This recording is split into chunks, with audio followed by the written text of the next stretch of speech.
Well, in most of my videos, I focus on either one of Plato's dialogues or maybe one of the writings of one of the later Platonists. I especially like Proclus and Plotinus. And in other videos, I talk about a key teaching in the metaphysics underlying these writings.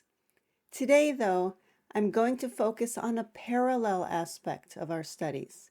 In order to awaken the wisdom that is latent in our souls, we must clear away false beliefs that are obstructing our vision. Now, many of you familiar with this channel know that I was a student of the late philosopher Dr. Pierre Grimes.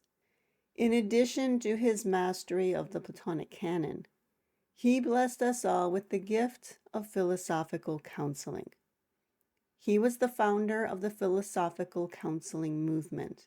He first published on the subject back in the 1950s, and in the years following that, he more fully developed his own form of philosophical counseling, which he named philosophical midwifery. The name philosophical midwifery comes from Plato's dialogue Theaetetus. There, Socrates compares what he does as a philosopher to what his mother did as a midwife. Much as she helped pregnant women give birth to babies, so Socrates helped people who were pregnant with ideas give birth to insights. Now, to be clear, this element of a philosophical life was never directly addressed by Plato, or at least it's not in his dialogues. Whether or not he addressed this problem among his students at his academy, that's an interesting question.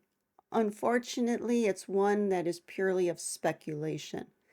As far as any of us know, philosophical counseling is a modern innovation, and Dr. Grimes and his students are really the only Platonists I know of who include philosophical midwifery or any other form of philosophical counseling for that matter as a key component of our practice.